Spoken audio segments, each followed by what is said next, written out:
It's Wednesday, June 4th, 2014. I'm Rim, and this is Geeknights. Tonight, Ghost in the Shell, Arise. Or at least the first two episodes. Let's do this.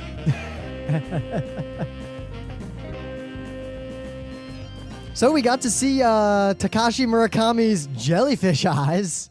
Yeah, so basically it was really weird. So if you don't know, there's two Murakamis and people get them confused. Yeah, there's the 1Q84. The author, Haruki Murakami. But no, we're talking about super flat Murakami. Right, the guy we went to see his art exhibit in Brooklyn some years ago. Yep, that was when we learned that most of the people in the world that we know were slow walkers. Anyway, so he was coming to the city because he made a movie, and I was like, well, I don't care what that movie is. He made it, and he's going to be there, so I want to go to that. I tried to buy tickets, and their website basically didn't work. So I said, oh, well, I guess I didn't get tickets. And then I checked my credit card statement at the end of the month, and they charged me money. And I was like, hey, what the hell? So I called the box office and was like, you charged me money for a thing I didn't get tickets to. They said, you did get tickets. I'm like, oh, shit, this thing is in like 2 days. I'm glad I checked with you. Yep. So we went to see it. Yeah, it was crazy sold out. There were like 100 people hanging around hoping to get in on standby. Yep. And he was there. Like, we walk in, and Scott and our friends Phil and James. I mostly wanted to go, because I knew the movie, good or bad, was going to look crazy because he made it. And it did. And I knew that I wanted to see what this guy was like because his art is crazy.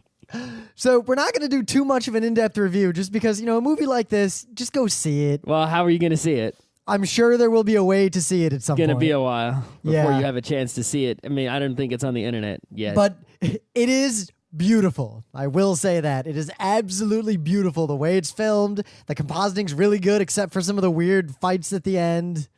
The creatures are actually really like cute and weird, and except the one guy who just looks like a dude in a costume.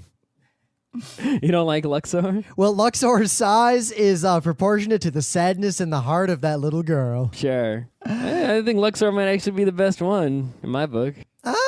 I don't know. The jellyfish dude was pretty cool because he was the Nah. most badass. Eh. What about Coco? With the monkey? No. Coco was the fighting game girl. Oh, well, that's... Code to the second power, Coco. Yeah, nah. I guess that kid was sadder than the girl who had Luxor because he had like 1 million Pokemon. He was the Hikikomori. Yeah. Yeah. I don't know. This movie, it started out like it was going to be E.T.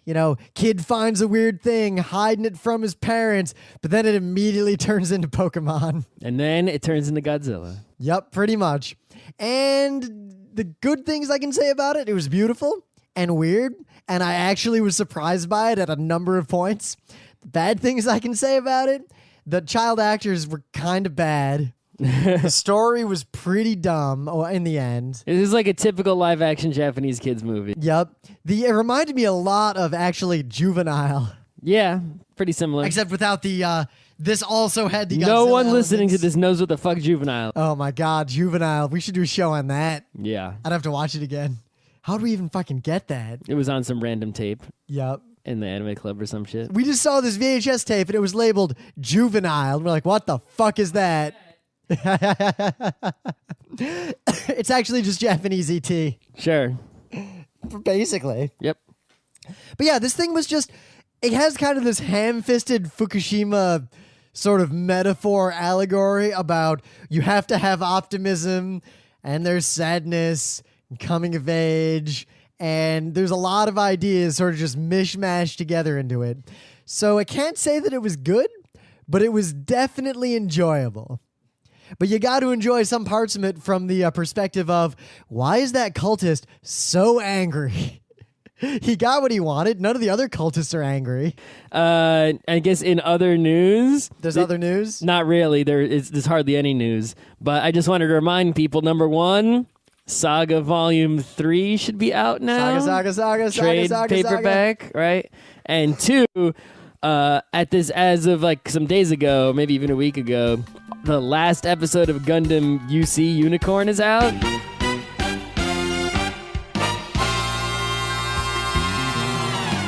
But anyway, things of the day. So this is pretty chill. This is basically one of those things where it's two cultures that aren't United States / English-speaking Western world and commentary on each other, which is the kind of thing I always like. So it's a guy who's Malaysian, speaks Malaysian, speaks Japanese, and he's explaining, mostly for the benefit of other people who aren't necessarily us, about Japanese phrases and Japanese sayings, and Japanese people do like this. It's very different from how Malaysian people do. And the best of his videos, I'll link to both of them because they're pretty great, is how to use hi like a Japanese. Okay. And the 4 levels of the Japanese hey. It's really good. It's really good, especially if you don't speak Japanese that well, but you watch a lot of anime. If you watch these videos, you'll be like, I get it. I think you sort of naturally get it. I feel like I already know the 4 levels of eh. You'd think so. The more important or dangerous ones are actually shorter. Mm-hmm. All right. Hey has a profound theory. So, remember Retro Game Master? Do I ever? Game Center CX. Did you know there was a Retro Game Challenge too for the Nintendo DS? What? Why don't I own that? Because it never was and probably never will be released in English. Well, fuck, I'll just play it in Japanese, whatever. Well, you might be excited to know some fans just came out a few days ago with a translation patch. Wow. Get your DS emulators or DS piracy cards all fixed up. Patch that ROM and play the Game Center. That takes me back. It takes me back to a day when I discovered Final Fantasy V, and I had a ROM of it, but it was in Japanese. Then I found a patch that made that ROM in English, and oh fuck did I play that game. And also, oh fuck, did the translation not just sort of peter out about 2/3 of the way through? It just, all the words got replaced with like sword icons and gibberish. Yep. So as a result, I never beat that game. All right. Also, fuck the Shield Dragon. Meta moments. Book Club book is a canticle for Leibowitz. I read like a chapter and then stopped. And It's I the gotta go back to precursor that. book, the proto-culture book, too. All the like post-apocalypse survival in a place with a color system books we've read recently. If anyone knows an earlier store instance of that story, please tell it to us. Wikipedia lists a few, but I think this one is the beginning of the modern era of post-apocalypse survival. Right. Well, something I realized is even the idea of a man-made apocalypse, right? I mean, it's Noah's Ark, right? But the idea That of wasn't made by man. No, that's what I'm saying, is that apocalypses in general, Noah's Ark, right? Or maybe even older than that. But Well, Ragnarok. right. The idea of a man-made apocalypse, right? It wasn't even conceivable to people because we didn't have any things that could possibly do that. Well, right? imagine you're Roman. You're like, all right, So what do we until- do? Just start stabbing the earth and keep stabbing it until it dies? Right. It's like other than something that comes from God or nature or whatever, right? A god or nature or whatever. We couldn't even conceive of a man-made apocalypse until we invented nuclear weapons, right? So this kind of story didn't really exist until we invented nuclear weapons, which was less than a century ago. And funnily enough, most of the post-apocalypses in these stories are caused by nuclear weapons. You don't say. You know any other- Occasionally you get the biological weapon, the zombie. Right. Well, the only stories that are otherwise are stuff like Cat's Cradle, where someone makes up something fictional, right? Like Ice Nine. Oh, yeah. Yep. In other news, you should join us at Kineticon, second week of June in the weekend. I think it's the 10th, 11th, 12th, 13th. Kineticon is not better than PAX Prime. No. It's not better than MagFest unless you're into anything other than gaming. Yep. And it's a better gaming con than almost every gaming con in the United States. All rolled into one. So as we've said before, we run the panels and workshops department. So we scheduled I think a pretty badass schedule of panels and lectures and workshops and stuff. You know what? It might be the best panels and lectures, period, at any con. Yeah, it might be actually. I think we've pretty much, our department, not to be all self-aggrandizing, but I think about the panels and lectures departments of other cons and their schedules. Yup. And it's like the big cons mostly have industry panels, which are boring as hell. And the small cons just, either They have Rainbow Dash. Right. And then the other cons, like Anime Boston, like it's really good, but it's anime only. Kineticon, we got panels on everything of the highest quality. Absolutely everything, except we don't have anything on the demo scene, so email us. Other meta things, you should go and find us on the internet. I mean, if you're listening to this, you probably already have, but we have many places on the internet. Twitter, IRC, newsletter, forum, Facebooks, Google Pluses. We have everything. I feel like we should put that part at the end in the closer as opposed to in the meta moment. Well, people probably turn off the podcast by then. So someone who listens for the first time, though, might listen to that because it explains some stuff. Maybe. I don't know. I don't know, guys. I'll say this. I'm going to highlight one thing. If you're going to interact with us in any way, the best way to do that right now is to share our shit on Reddit. Because Reddit won't let you put your own stuff up, and people are really weird about that on Reddit. So it's up to you. The more popular you make our videos, the more videos we'll do. Right. We need people who like us to go and promote us because... At least on Reddit. Yeah. It's hard to do otherwise. Maybe we should use our Project Wonderful money to buy some ads. I don't know. Ads? We just need someone... We'll pay someone else to post our stuff on Reddit. Sure. Make a new account, a fake account, whatever. Yeah. Geeknights... Oh, fuck. I already fucked it up. Yeah, whatever. So pretty much since Standalone Complex second gig and then the Solid State Society. pretty okay Solid State Society OAV came out, Madoka Magica was great. I really enjoyed Kill la Kill, but all I really want out of anime is more Ghost in the Shell Standalone Complex. Well, they're not going to get more of that, but you will get more Ghost in the Shell. In fact, we just did. Yep, and it's the closest thing to Standalone Complex that has come out since Standalone Complex. It's the only Ghost in the Shell that's come out. Yes, but there have been no other anime that scratched that itch at all. This is the only anime that scratches that itch of like... think some people would make some animes or mangas in a Ghost in the Shell-ish cyberpunk genre. Yeah, cyberpunk, serious it's not a dystopia. That's not Ghost in the Shell. It's not a utopia. It's just kind of a realistic future of cybertech and cyberspace and all that stuff. But at the same time, procedural police drama. Yep. So... Not going to spoil a million things. We'll spoil a few things because we didn't see all of Arise. Because it's not all out yet. Much like Gundam Unicorn, I was originally going to wait until all of it was out and then watch it all at once. But you know what? They went and put episodes 1 and 2 in a theater in New York City. And I'm like, well, might as well go see it. And we went to see it. And you know what? I'm glad we watched it on the big screen because... It was really loud. It wasn't that loud. It was loud. I've been in louder theaters. Where... the plot of a Ghost in the Shell Standalone Complex season would encompass, a certain thing. Like there's a corrupt politician, we finally bring him down. Every episode of this has about the same amount of plot. But there's also this sort of overarching plot to the whole thing, right? Yep. The formation of Section 9 and whatnot. Well, of course, we know pretty much the gist of it, at least from all the other Ghost in the Shell media. Right, but you're getting all these details that may or may not conflict with previous canon. Yep. It already conflicts a couple of times in tone with Standalone Complex's backstories. Yeah, and some of the characters are different. Like Saito is pretty excitable, but in Standalone Complex, he's super serious. I like excitable is probably the best way to describe him. Right, but he's super serious in Standalone Complex and other Ghost in the Shells. It's like, why did they change his personality? Or maybe... They're going to show us his personality changing, but no, because there was a flashback in Standalone Complex that showed him in the past being super serious, so it doesn't make sense, right? That's just one example. But other things are perfectly match with the canon, like Togasa is a detective, and he's getting noticed, right? And probably, that's probably going to match up really well.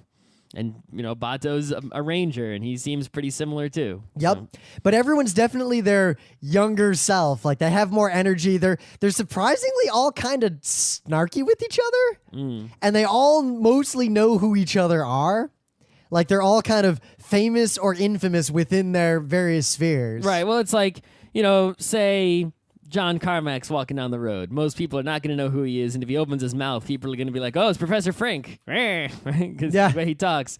But if we see him walking down the road, it'd be like, whoa, is it John Carmack over there? Because he's in our industry, right? So these people are all in, the military, law enforcement, industry. So they know each other because they're all infamous badasses.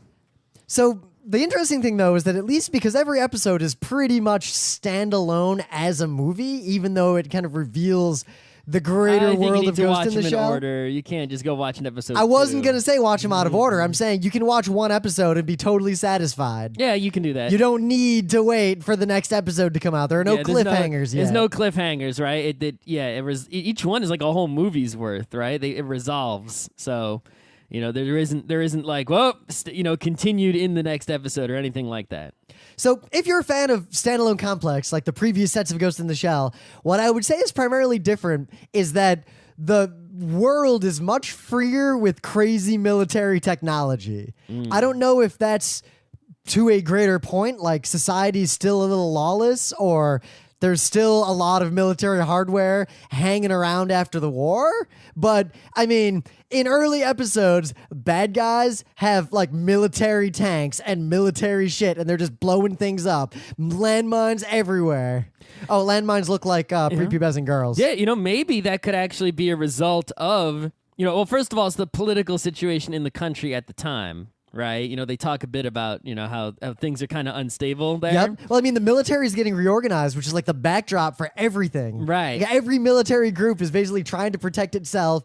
A lot of people committed war crimes and shady shit during the actual war. Right. And you could almost, say that, all the difference in the world here in Arise versus the difference in Standalone Complex and other Ghost in the Shells is, the results of the work of Section 9, right? It's like they did a good job, therefore things became this way. Because watching this and now... the cyber crimes they have to deal with are, the only ones that are left are like super high level, amazing people hidden deep in the net, and all the things on the surface level have sort of been cleaned up.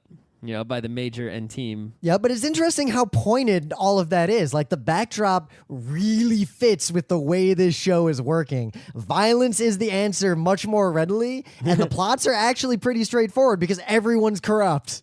I mean, when the Major tricks the one politician in the car to spill in the beans, his beans are the smallest of beans, and it seems like everybody has a lot of beans. Yeah. Everybody. Except Aramaki. Yeah. Granted, all they had to do was find the other coffin. They would have been good. Yeah, well, it's not easy to find. It was hiding. It was right there. I carried this coffin around with me. I'm working on a meme mashup with that guy from Cowboy Bebop in this episode. How about also some Trigun in there? Oh, yeah. I could get Mid-Valley, or not Mid-Valley Horn Freak, Legato Blue Summers. Yep. And carrying that coffin. Man, the Trigun manga is pretty And fucked. You could also put in, maybe you could mix in the grave and Fist of the North Star. he's like, I dug this grave. He's gonna make him fit in it. Right. We'll see. I got to put that thing together. Yeah. The Major is interesting in that she's still, you can very recognizably her character, but she's a lot more openly surly and a lot more direct. Like, she finds out a thing, she goes immediately straight at that thing. Yep.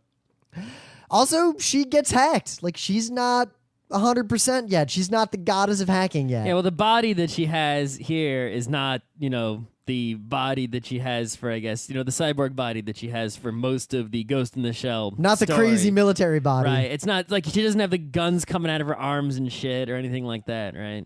It's just sort of a really good cyborg body she got from when she was in the military. And at the start, like, the military still owns it, right? Yeah. So, in fact, the show makes a big deal about that, too. Like, they have all these nice subtle touches about how basically full-body cyborgs are not really a thing outside of the military. yeah, Like, much. people well, you don't... Can't even in other Ghost in the Shells, it's like no one can afford that. Yep. Except ultra-rich people can. Like, most it's out there. I mean, that's why you have people like even someone who owns a company like Jameson, right?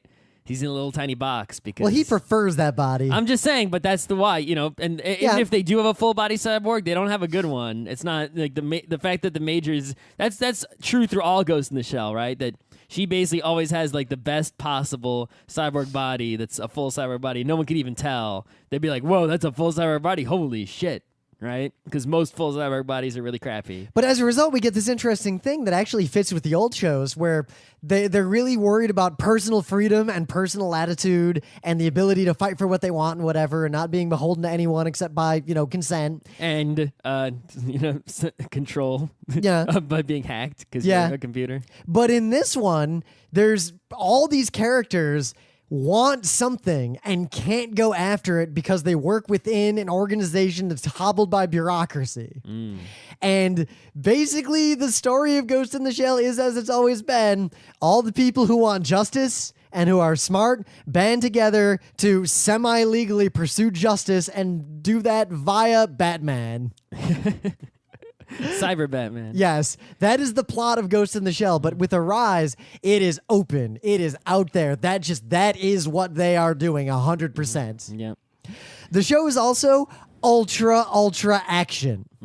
Very little of I think because it's an OAV, because you're getting, so much time in there, right? It's like they got to fill it with awesome action scenes. You have a big budget, how do you blow it? And right? I think apparently in every episode, they're going to spend a lot of detail on one of the Major's arms being blown off. That's how it goes. 2 episodes in a row, bam! Boom.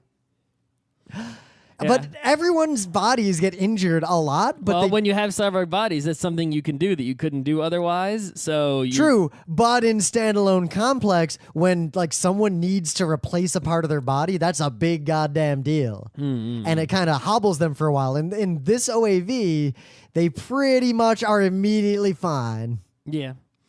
I think the major difference between this and the other Ghost in the Shells is that the original Ghost in the Shell movie and even Standalone Complex, right, sort of has this really mysterious kind of thing, like, ooh, what's going on in the net? Ooh, who's the laughing man? Ooh, what's going? And it's like you'll get to the end of an episode and it won't be fully explained, like what really happened there. We know most of it, but not all the details, and you got sort of that cyber eeriness going on, right? Where not everything's explained. In this, everything is literally and in plain text explained to you. Except for the higher level meta. Right. Of course. But they pretty much explain everything. Someone just says right out everything that happened in a given episode at some point. So it's not like what really happened. No, you just saw everything literally just happen. Right? There's no eeriness of what's going on?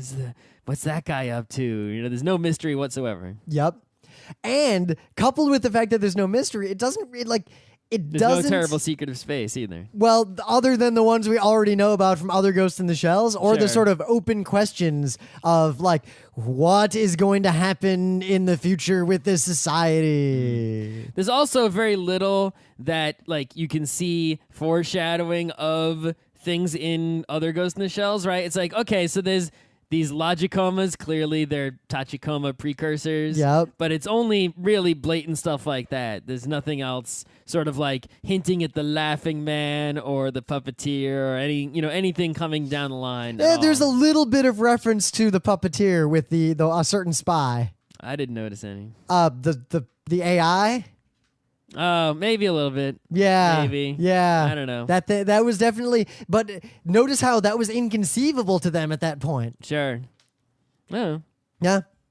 But it's interesting to watch the show. I like it a lot. I don't like it as much as I liked actual Standalone Complex because it's missing a lot of the key elements that make a Standalone Complex a Standalone Complex. It's not directed by Kenji Kamiyama, the new one, and the music in the new one is not the same kind of music as every other Ghost in the Shell. Yeah, music's not that exciting. It's The the music is a lot like the Akira soundtrack, where it's sort of like boom, boom, boom, right? Which has its place. Some chanting and some noises, right? Mostly, it's the opener is just really kind of milquetoast. The opener to both Standalone Complexes just drives you crazy. Like you are pumped up and ready to jump off of buildings backwards. Yeah.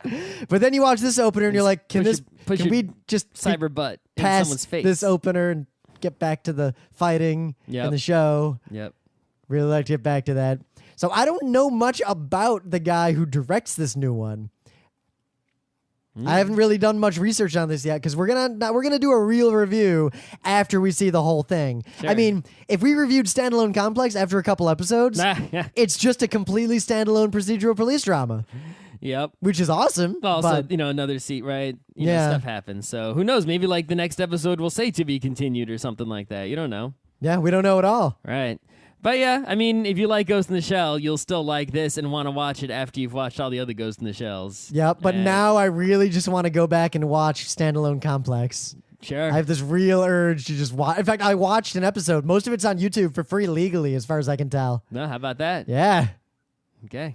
Maybe, So, yeah. maybe this will be one day. If you're a fan of Ghost in the Shell, watch this however you can. It's it's in your wheelhouse. There's no other anime for you to watch. Kill la Kill's done. Madoka was done a long time ago. Attack on Titan's got a long time before anything new's coming out with that. Sailor Moon will be there for a long time. It's not going anywhere. Yep. Of course, if you don't watch it as it's trickling out, it might be hard to bite down on that 200 episode monster. I watched all of Fist of North Star after it was all out. True.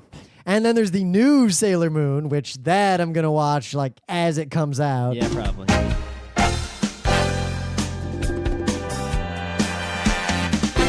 This has been Geeknights with Rim and Scott. Special thanks to DJ Pretzel for the opening music, Kat Lee for web design, and Brando K for the logos. Be sure to visit our website at frontrowcrew.com for show notes, discussion, news, and more. Remember, Geeknights is not one, but 4 different shows. Sci-Tech Mondays, Gaming Tuesdays, Anime Comic Wednesdays, and Indiscriminate Thursdays. Geeknights is distributed under a Creative Commons Attribution 3.0 license. Geeknights is recorded live with no studio and no audience. But unlike those other late shows, it's actually recorded at night.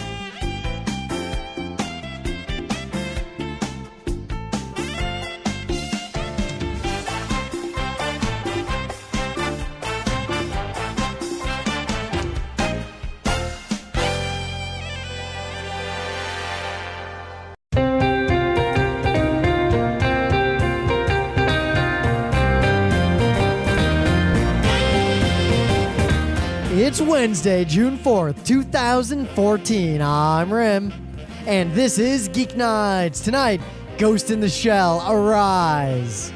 Or at least the first 2 episodes. Let's do this.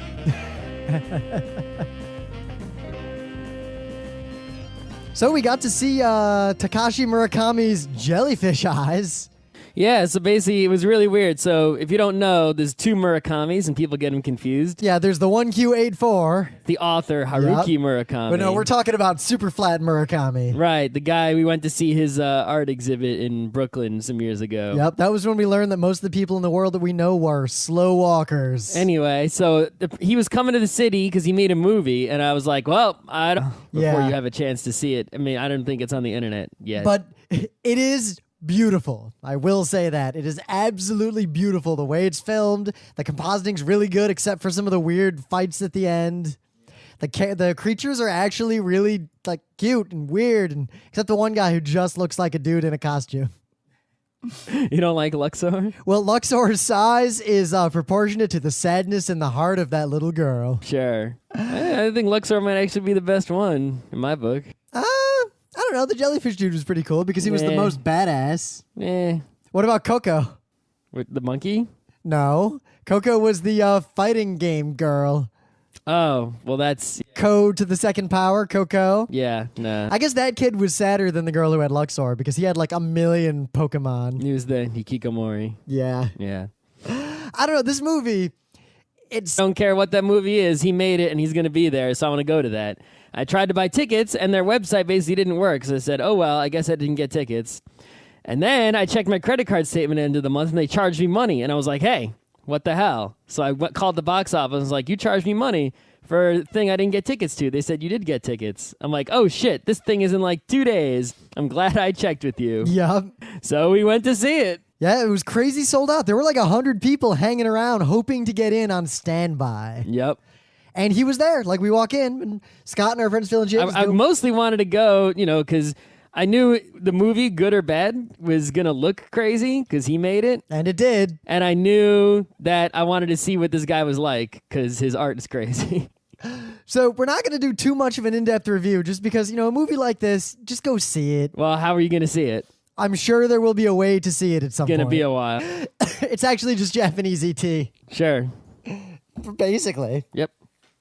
But yeah, this thing was just, it has kind of this ham-fisted Fukushima sort of metaphor allegory about you have to have optimism and there's sadness and coming of age, and there's a lot of ideas sort of just mishmashed together into it. So I can't say that it was good, but it was definitely enjoyable. But you got to enjoy some parts of it from the perspective of, why is that cultist so angry? He got what he wanted. None of the other cultists are angry. I guess in other news... There's other news? Not really. There's hardly any news. But I just wanted to remind people, number one, Saga Volume 3 should be out now. Trade paperback, right? And 2, as of like some days ago, maybe even started out like it was going to be E.T. You know, kid finds a weird thing, hiding it from his parents, but then it immediately turns into Pokemon. And then it turns into Godzilla. Yep, pretty much. And the good things I can say about it, it was beautiful and weird, and I actually was surprised by it at a number of points. The bad things I can say about it, the child actors were kind of bad. The story was pretty dumb in the end. It is like a typical live-action Japanese kids movie. Yep. It reminded me a lot of, actually, Juvenile. Yeah, pretty similar. Except without the, this also had the Godzilla No one elements. listening to this knows what the fuck Juvenile. Oh my god, Juvenile. We should do a show on that. Yeah. I'd have to watch it again.